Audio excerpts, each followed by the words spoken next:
Lack of practice will kill you, and here's how you get good at it. Interview practice is not fun, at least at first, but it's an asset that keeps on compounding. Let's be real, it's a little awkward, it's like learning a new language, and I've been so lucky to help so many people turn this language into a superpower, and I want to share what actually works with you. In every part of my life, the practice part of interviewing has been the least glamorous yet most impactful. I'll never forget my first interview ever out of college. It was with a major medical company named Edwards Life Sciences. I took notes, mentally prepared, but failed to practice and definitely did not practice out loud. I came in confident and left the phone screening in panic. The hiring manager sensed my lack of preparing out loud, and when I asked if they had any hesitations moving me forward, she politely said no, even though I know there was a laundry list of things she wanted to say. Safe to say, I did not move on to the next round.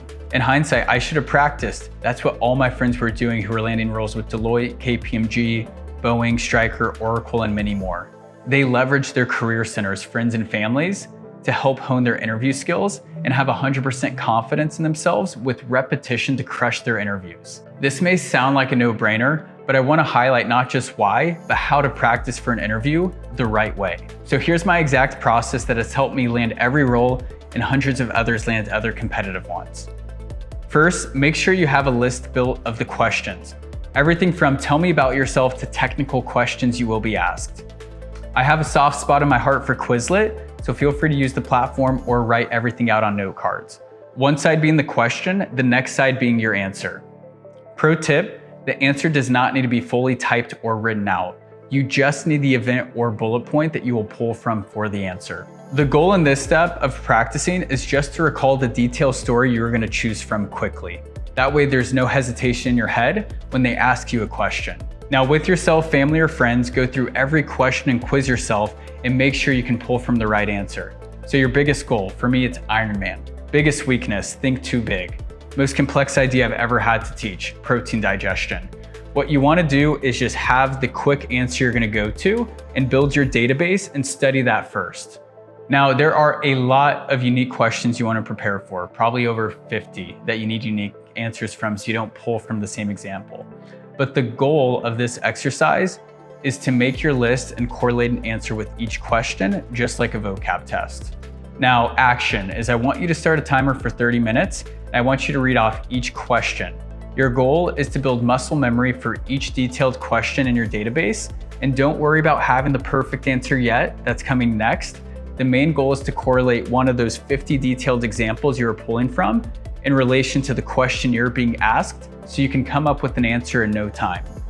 Now, do this exercise as many times until you have a rock solid database and can ace the vocab test. By instilling the right answer, there will be zero hesitation to which example you're going to pull from during the interview and give you extreme confidence to give an amazing answer, which is going to happen now in step 2. Step 2, once you have all your questions written down and confidently know which detailed example you will pull from, it's time to shape an amazing answer.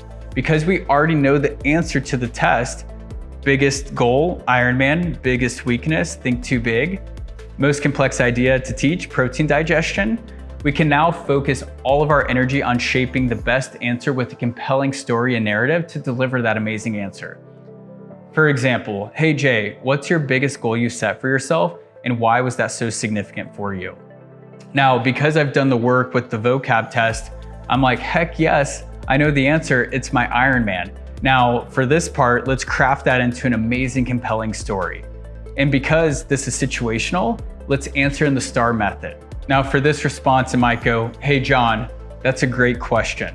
One of my biggest goals I set for myself was competing in an Ironman event, also doing a hook. Since being a kid, I avoided swimming at all costs, and to be honest, as I grew up, it became quite embarrassing. While all my friends could swim laps and do the butterfly stroke and have fun in the water, it embarrassed me that all I could do is tread water in the deep end and do a few breath holds. So I tasked myself with breaking the self-limiting belief and not just learning how to swim, but signing up for a half Ironman in the middle of the summer where I'd have to swim over a mile. And so the action for the A, I hadn't been working out in a few months, so I bought a gym membership that day with a pool and showed up every day. Surprisingly, the hardest part was just getting myself into the water. So I made a promise to myself that I would jump in the pool every day, even if I only swam one lap. Now R for the star. Now, fast forward 4 months of being consistent daily, I not only finished the Ironman event faster than expected, I ended up swimming in the top 20% of all people in my heat. Looking back, I realized self-limiting beliefs have no room to hold me back, and I'm capable of doing anything I put my mind to. And that in itself is why this event was so significant to me more than finishing the race. I want to mention a few things. It is so important to have the answers to your vocab test, so step 2 is all about crafting that detailed story. If you're constantly unaware of what question you're going to be asked, have to come up with a unique example and craft a story, you're setting yourself up for failure. Now, why do I guarantee this works? 2 reasons. 1, our operating system of questions improves daily. So by practicing ahead of time with detailed answers, you are going to be the most interesting person a hiring manager interviews, pulling from personal and professional events to make you the most well-rounded human and not a commodity. Bonus, we abide by the 90% rule. Building and practicing this database gives you an unfair advantage because you will not be asked all these questions, at least not all at once. But what happens and why this approach gives people such a competitive advantage is by having detailed stories helps account for the 10% of questions you couldn't prepare for and helps you answer them with confidence because you have so many unique stories to pull from. Simply, if you do not practice anything mentioned above, you will walk into an interview and be nervous for any question that comes out of the hiring manager's mouth. You will spend 5 seconds thinking of an example, spend the next 5 seconds internally contemplating if the example you're even going to choose from is a good example. And then the next minute will be building a story around an example that you just thought of with a ton of filler words. And then the last 5 seconds after you deliver this answer is you're going to try to figure out if that example even aligns with the values that they're recruiting for. And so ultimately you want to take a proactive approach to interviewing. People who want to land a great job are proactive. It literally pays to be proactive. From my experience, looking at people I work with, it pays 3 to 4x. It got me in the door of an amazing company where I advanced 4 roles in 2.5 years, nearly quadrupling my income. That's a pretty solid return on investment. I had friends I graduated college with who took the reactive approach to interviewing, took average jobs, got 1 promotion over a 3-year time horizon, and just started making over 6 figures recently, let alone didn't have the name recognition on their resume of working with a winning product. So if I have one piece of advice for you, it's practice at all costs. Besides landing a job itself, a well-prepared interview will be the difference between negotiating salary at the end or not. I've worked with people who have negotiated up to 10K more starting pay than colleagues in an entry-level sales role, all because they use the system to a T. Whereas if you are scraping the barrel and barely making it through the process, you won't have much leverage at all to negotiate pay. So the way I look at it is every minute, every hour I put into the proactive approach, I'll be compensated on the back end with the most competitive pay. Having the delayed gratification to know I will receive money, a significant signing bonus, additional equity, and the potential to work for a brand name company in a short period is more than enough motivation to get me practicing out loud daily. And that's how top performers think when they want to land roles with the most competitive companies. All this aside, let's review the #1 rule of practicing for your interview. And this is a non-negotiable, yet something that makes me feel very awkward. Practicing out loud. I am dead serious. You can craft the best answers in your head, but the interview you're preparing for requires you to speak out loud to another human. And so it's critical that you practice out loud. Here are a few hacks to make this less intimidating if you're just getting started with practicing out loud. Find a quiet room where you can close the door and practice.